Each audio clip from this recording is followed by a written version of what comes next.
They say the wind can carry voices. The first time I heard it, it was a whisper that felt like a secret, a confession pressed against the back of your ears that you are standing too close to the edge of something ancient and breathing. Like the edge of Hollow Hill. Bite-sized horror presents The House on Hollow Hill. I grew up in a town where the streets were carved by a river that never lost its way. The houses were ordinary enough to forget at a glance, a red brick front door here, a clapboard roof there. But one house had always stood out, taller, more stubborn, the way a tree might stand against a storm. Everybody in town just called it the old Whitmore house, even though it had been ages since anyone had spotted a Whitmore around the Victorian on Hollow Hill.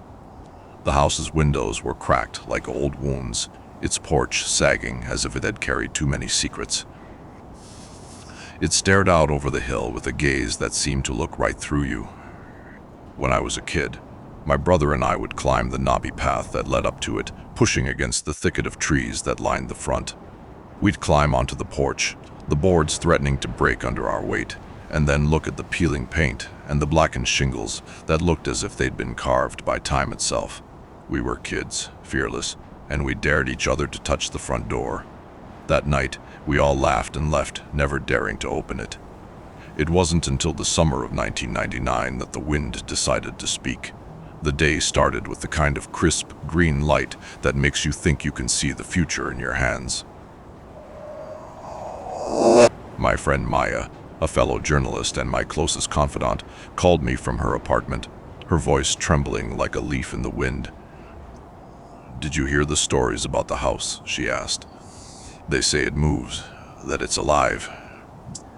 I stared at the window.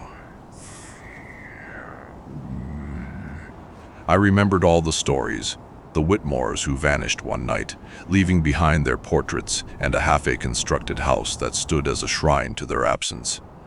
The townsfolk had always said, "Never go near it."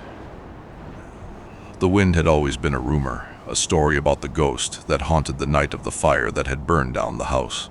But Maya was saying that it wasn't a ghost, it was alive, a presence that changed the air around it. The wind whispered that it was waiting.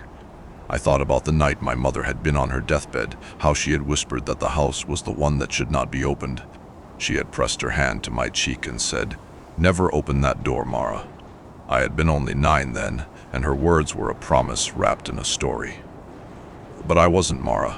I was a grown woman who could hear the wind and could see the house's silhouette in the light that faded across the hill. So I did what a journalist does when something smells like a story. I went. The hill was not the slope the map suggested. It rose in a series of hidden ridges, a ridge that was the first to bite into the horizon. The path was a narrow strip of stone, worn by decades of foot traffic, now slick with the damp of the summer rain. The house emerged from the trees like a scar on a living face. The porch creaked with a voice of its own.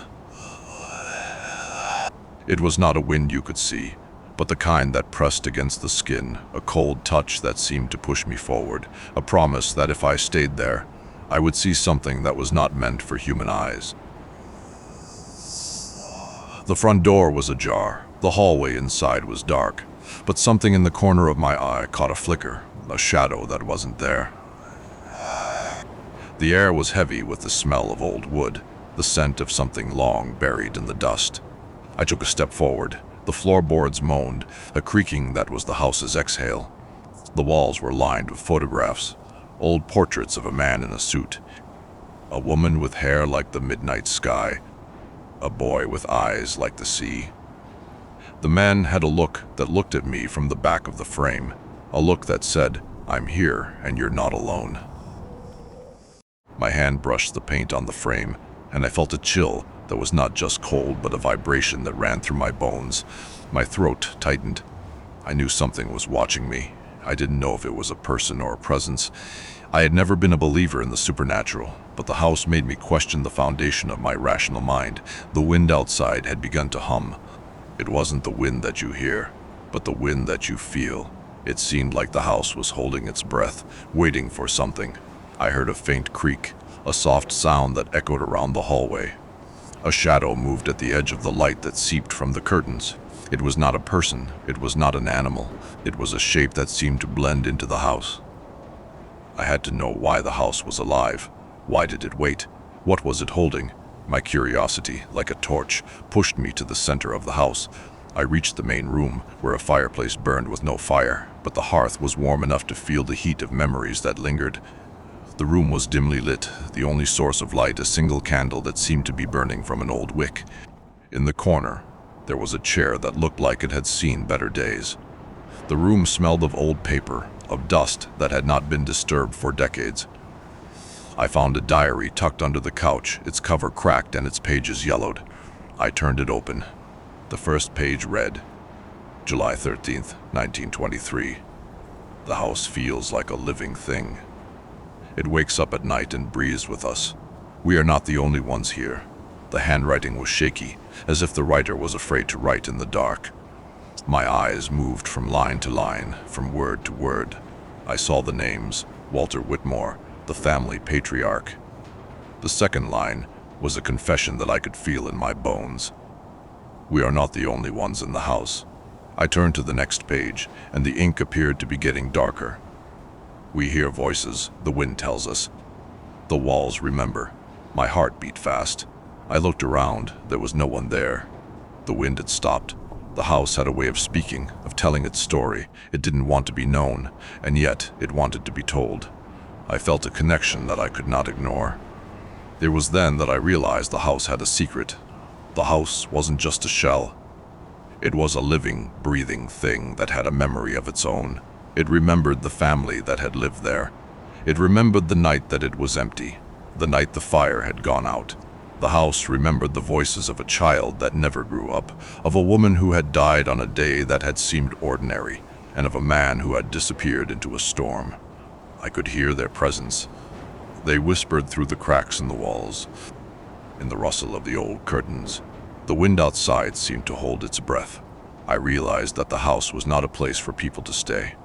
It was the home of something else. My thoughts drifted. The house was a memory. I thought about the wind again, the way it had pressed against me. The wind was a reminder that we could never truly leave the past behind. The house was a reminder that time was a thing that did not rest. It did not wait for anyone. It moved, and it was not waiting. It was living. The house had a choice. It could remain a place of peace or become a living nightmare. It could accept its memory, or it could become a prison. I wanted to know what the house would choose. I reached for the diary again, my fingers trembling. I saw a line that was different from the others. We are all living in a house on Hollow Hill. The house was a symbol. It was not a structure. It was a vessel. It carried our grief. The wind was a reminder of the way that people do not let go of the past. I realized that the house on Hollow Hill was not something that would ever forget. The house had never been a place to stay. The wind whispered, and it told me, "You can't escape." The words hung in the air like cold, damp mist, and with each breath the house seemed to inhale, tightening its grasp around my heart. The floorboards creaked as if alive, their groans sinking with a low, resonant thrum that rattled the very marrow in my ribs. Dark corners elongated, swallowing the faint light from the windows until the room became a void that breathed back at me. I felt the house's presence seep into my skin, a cold, pulsing pressure that made my pulse quicken to the point of pain. I realized that this was no mere building. It was a hungry entity that had learned the weight of every life it had held, now adding mine to its growing dark archive. As my voice began to waver, I heard my own screams swallowed whole by the walls, destined to echo forever in the endless, unlit halls of Hollow Hill. In the end, houses are built to remember.